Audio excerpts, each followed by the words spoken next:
ओम शांति। 18 फरवरी 2025। प्रातः मुरली बाप दादा मधुबन। बाबा बोले, मीठे बच्चे, तुम्हारी फर्ज अदाई है घर घर में बाप का पैगाम देना। कोई भी हालत में युक्ति रचकर बाप का परिचय हर एक को अवश्य दो। प्रश्न, तुम बच्चों को किस एक बात का शौक रहना चाहिए? उत्तर, तुम बच्चों को किस एक बात का शौक रहना चाहिए? उत्तर, जो नई पॉइंट्स निकलती हैं उनको अपने पास नोट करने का शौक रहना चाहिए, क्योंकि इतनी सब पॉइंट्स याद रहना मुश्किल है। उनको अपने पास नोट करने का शौक रहना चाहिए, क्योंकि इतनी सब पॉइंट्स याद रहना मुश्किल है। नोट्स लेकर फिर कोई को समझाना है, ऐसे भी नहीं कि लिखकर फिर कॉपी पड़ी रहे। जो बच्चे अच्छी रीति समझते हैं उन्हें नोट्स लेने का बहुत शौक रहता है। गीत बजा है लाख जमाने वाले। ओम शांति। मीठे मीठे रूहानी बच्चों ने गीत सुना। रूहानी बच्चे यह अक्षर एक बाप ही कह सकते हैं। रूहानी बाप बिगर कभी कोई किसको रूहानी बच्चे कह नहीं सकते। बच्चे जानते हैं सब रूहों का एक ही बाप है, हम सब भाई भाई हैं। गाते भी हैं ब्रदरहुड। फिर भी माया की प्रवेशता ऐसी है जो परमात्मा को सर्वव्यापी कह देते हैं तो फादरहुड हो पड़ता है। रावण राज्य पुरानी दुनिया में ही होता है, नई दुनिया में राम राज्य अथवा ईश्वरीय राज्य कहा जाता है। यह समझने की बातें हैं। दो राज्य जरूर हैं, ईश्वरीय राज्य और आसुरी राज्य, नई दुनिया और पुरानी दुनिया। नई दुनिया जरूर बाप ही रचते होंगे। इस दुनिया में मनुष्य नई दुनिया और पुरानी दुनिया को भी नहीं समझते हैं, गोया कुछ नहीं जानते हैं। तुम भी कुछ नहीं जानते थे, बेसमझ थे। नई सुख की दुनिया कौन स्थापन करता है? फिर पुरानी दुनिया में दुख क्यों होता है? स्वर्ग से नरक कैसे बनता है यह किसको भी पता नहीं है। इन बातों को तो मनुष्य ही जानेंगे ना। देवताओं के चित्र भी हैं तो जरूर आदि सनातन देवी देवताओं का राज्य था। इस समय नहीं है, यह है प्रजा का प्रजा पर राज्य। बाप भारत में ही आते हैं। मनुष्यों को यह पता नहीं है कि शिव बाबा भारत में आकर क्या करते हैं। अपने धर्म को ही भूल गए हैं। तुमको अब परिचय देना है त्रिमूर्ति और शिव बाप का। ब्रह्मा देवता, विष्णु देवता, शंकर देवता कहा जाता है। फिर कहते हैं शिव परमात्माए नमः। तो तुम बच्चों को त्रिमूर्ति शिव का ही परिचय देना है। ऐसी सर्विस करनी है। कोई भी हालत में बाप का परिचय सबको मिले तो बाप से वर्षा ले लेते हैं। कोई भी हालत में बाप का परिचय सबको मिले तो बाप से वर्षा ले लेवे। तुम जानते हो हम अभी वर्षा ले रहे हैं और भी बहुतों को वर्षा लेना है। हमारे ऊपर फर्ज अदाई है घर घर में बाप का पैगाम देने की। वास्तव में मैसेंजर एक बाप ही है। बाप अपना परिचय तुमको देते हैं, तुमको फिर औरों को बाप का परिचय देना है, बाप की नॉलेज देनी है। मुख्य है त्रिमूर्ति शिव। इनका ही कोट ऑफ आर्म्स भी बनाया है। गवर्नमेंट इनका यथार्थ अर्थ नहीं समझती है। उसमें चक्र भी दिया है, चरखे मिसल, और उसमें फिर लिखा है सत्यमेव जयते। इनका अर्थ तो निकलता नहीं। यह तो संस्कृत अक्षर है। अब बाप तो है ही ट्रुथ। वह जो समझाते हैं उससे तुम्हारी विजय होती है सारे विश्व पर। बाप कहते हैं मैं सच कहता हूँ तुम इस पढ़ाई से सच सच नारायण बन सकते हो। वो लोग क्या क्या अर्थ निकालते हैं वह भी उनसे पूछना चाहिए। बाबा तो अनेक प्रकार से समझाते हैं। जहाँ जहाँ मेला लगता है वहाँ नदियों पर भी जाकर समझाओ। पतित पावन गंगा तो हो नहीं सकती। नदियाँ सागर से निकली हैं, वह है पानी का सागर, उनसे पानी की नदियाँ निकलती हैं। ज्ञान सागर से ज्ञान की नदियाँ निकलेंगी। तुम माताओं में अब ज्ञान है, गौमुख पर जाते हैं, उनके मुख से पानी निकलता है। समझते हैं यह गंगा का जल है। इतने पढ़े लिखे मनुष्य समझते नहीं कि यहाँ गंगा जल कहाँ से निकलेगा। शास्त्रों में है कि बाण मारा और गंगा निकल आई। अब यह तो हैं ज्ञान की बातें। ऐसे नहीं कि अर्जुन ने बाण मारा और गंगा निकल आई। कितना दूर दूर तीर्थों पर जाते हैं, कहते हैं शंकर की जटाओं से गंगा निकली, जिसमें स्नान करने से मनुष्य परी बन जाते हैं, मनुष्य से देवता बन जाते। यह भी परी मिसल है ना।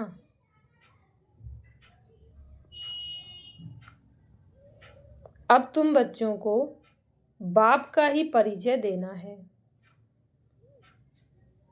इसलिए बाबा ने यह चित्र बनवाए हैं। त्रिमूर्ति शिव के चित्रों में सारी नॉलेज है। सिर्फ उन्हों के त्रिमूर्ति के चित्र में नॉलेज देने वाले शिव का चित्र नहीं है, नॉलेज लेने वालों का चित्र है। अभी तुम त्रिमूर्ति शिव के चित्र पर समझाते हो। ऊपर है नॉलेज देने वाला, ब्रह्मा को उनसे नॉलेज मिलती है जो फिर फैलाते हैं। इसको कहा जाता है ईश्वर के धर्म के स्थापना की मशीनरी। यह देवी देवता धर्म बहुत सुख देने वाला है। तुम बच्चों को अपने सत्य धर्म की पहचान मिली है। तुम जानते हो हमको भगवान पढ़ाते हैं। तुम कितना खुश होते हो। बाप कहते हैं तुम बच्चों की खुशी का पारावार नहीं होना चाहिए, क्योंकि तुम्हें पढ़ाने वाला स्वयं भगवान है। भगवान तो निराकार शिव है, ना कि श्री कृष्ण। बाप बैठ समझाते हैं सर्व का सद्गति दाता एक। सद्गति सतयुग को कहा जाता है, दुर्गति कलयुग को कहा जाता है। नई दुनिया को नई, पुरानी को पुरानी ही कहेंगे। मनुष्य समझते हैं अभी दुनिया को पुराना होने में 40,000 वर्ष चाहिए। कितना मूंझ पड़े हैं, सिवाय बाप के इन बातों को कोई समझा ना सके। बाबा कहते हैं मैं तुम बच्चों को राज्य भाग्य दे, बाकी सबको घर ले जाता हूँ। जो मेरी मत पर चलते हैं वह देवता बन जाते हैं। इन बातों को तुम बच्चे ही जानते हो, नया कोई क्या समझेगा।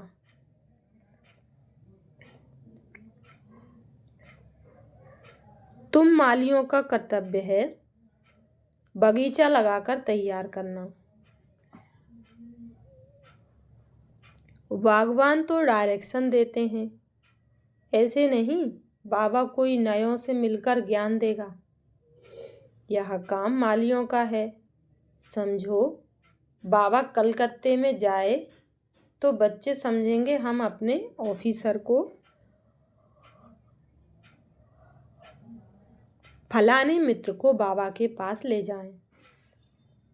बाबा कहेंगे वह तो समझेंगे कुछ भी नहीं, जैसे बुद्धू को सामने ले आकर बिठाएंगे। इसलिए बाबा कहते हैं नए को कभी बाबा के सामने लेकर ना जाओ।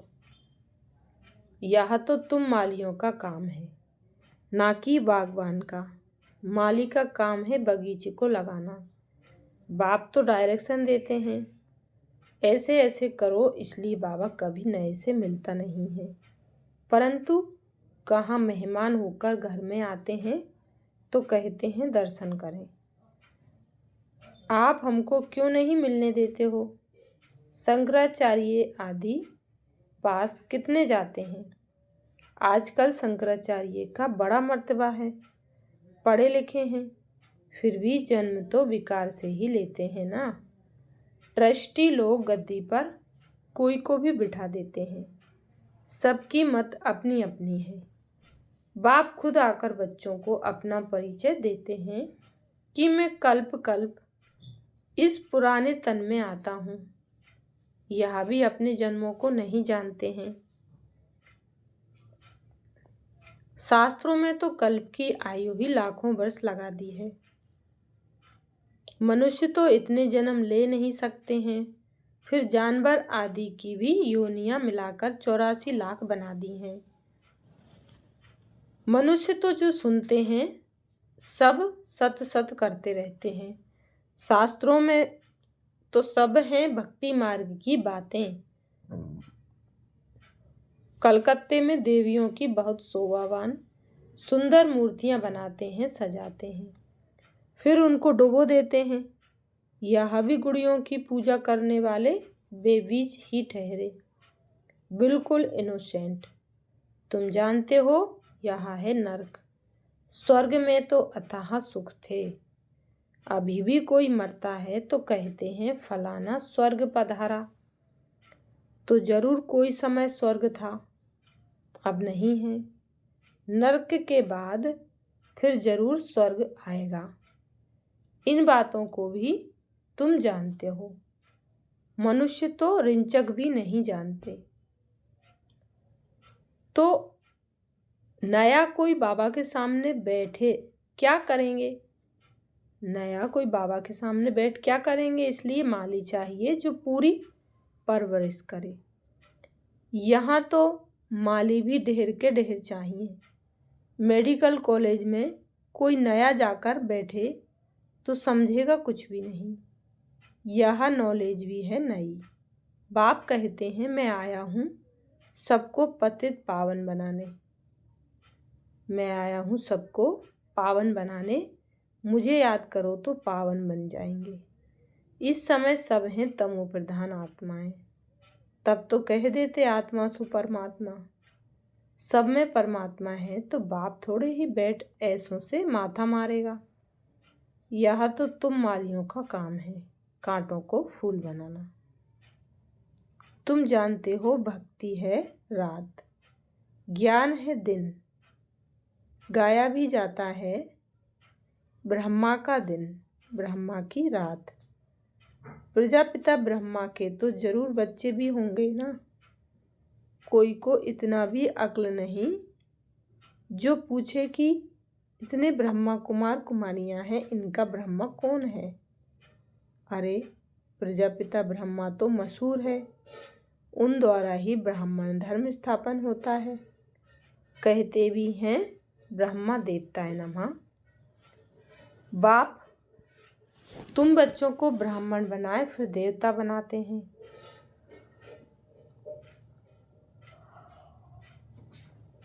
जो नई नई पॉइंट्स निकलती हैं उनको अपने पास नोट करने का शौक बच्चों में रहना चाहिए।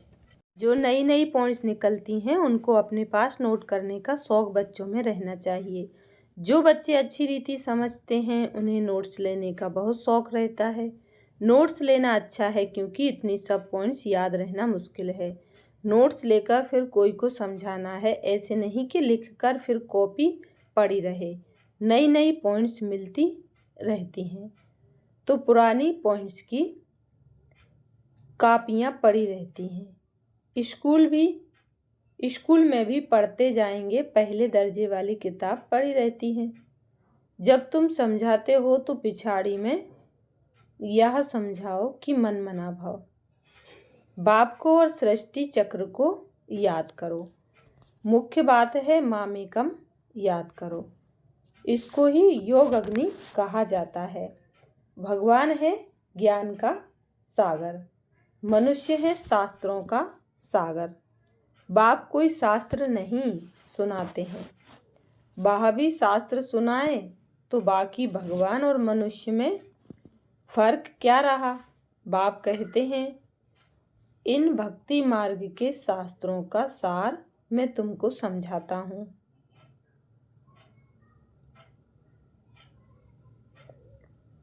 वह मुरली बजाने वाले सर्प को पकड़ते हैं तो उसके दांत निकाल देते हैं। बाप भी विष पिलाना तुमसे छुड़ा देते हैं। इसी विष से ही मनुष्य पतित बने हैं। बाप कहते हैं, इनको छोड़ो, फिर भी छोड़ते नहीं हैं। बाप गोरा बनाते हैं, फिर भी गिरकर काला मुंह कर देते हैं। बाप आए हैं तुम बच्चों को ज्ञान चिता पर बिठाने। ज्ञान चिता पर बैठने से तुम विश्व के मालिक जगत जीत बन जाते हो। अच्छा, मीठे मीठे सी खिलते बच्चों प्रति माता पिता बाप दादा का याद प्यार और गुड मॉर्निंग। रूहानी बाप की रूहानी बच्चों को नमस्ते। हम रूहानी बच्चों की रूहानी माता पिता बाप दादा का याद प्यार और गुड मॉर्निंग और नमस्ते। धारणा के लिए मुख्य सार। पहली पॉइंट, सदा खुशी रहे कि हम सत्य धर्म की स्थापना के निमित्त हैं। स्वयं भगवान हमें पढ़ाते हैं। हमारा देवी देवता धर्म बहुत सुख देने वाला है। दूसरी पॉइंट है,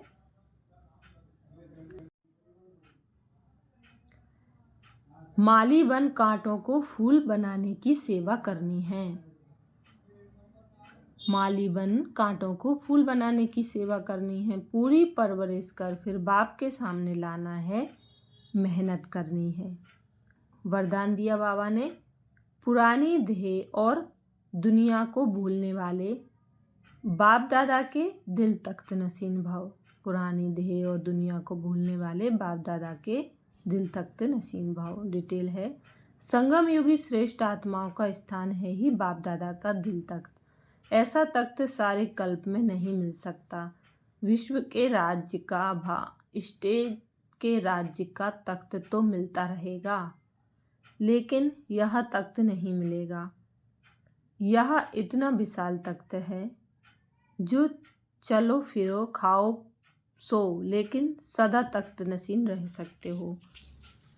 जो बच्चे सदा बाप दादा के दिल तख्त नसीन रहते हैं वे इस पुरानी देह व देह की दुनिया से विस्मृत रहते हैं। इसे देखते हुए भी नहीं देखते। स्लोगन है, हद के नाम मान शान के पीछे दौड़ लगाना अर्थात परछाई के पीछे पड़ना। हद के नाम मान शान के पीछे दौड़ लगाना अर्थात परछाई के पीछे पड़ना। अव्यक्त सारे हैं, एकांत प्रिय बनो और एकाग्रता को अपनाओ। एकांत प्रिय बनो, एकता और एकाग्रता को अपनाओ। जैसे कोई भी नई इन्वेंशन अंडरग्राउंड जाने से कर सकते हैं, वैसे आप भी जितना अंडरग्राउंड अर्थात अंतर्मुखी रहेंगे उतना नई नई इन्वेंशन व योजनाएं निकाल सकेंगे। अंडरग्राउंड रहने से एक तो वायुमंडल से बचाव हो जाएगा, दूसरा एकांत प्राप्त होने के कारण मनन शक्ति भी बढ़ेगी, तीसरा कोई भी माया के विघ्नों से सेफ्टी का साधन बन जाता है। अच्छा, शुक्रिया बाबा, शुक्रिया आप सभी का। ओम शांति।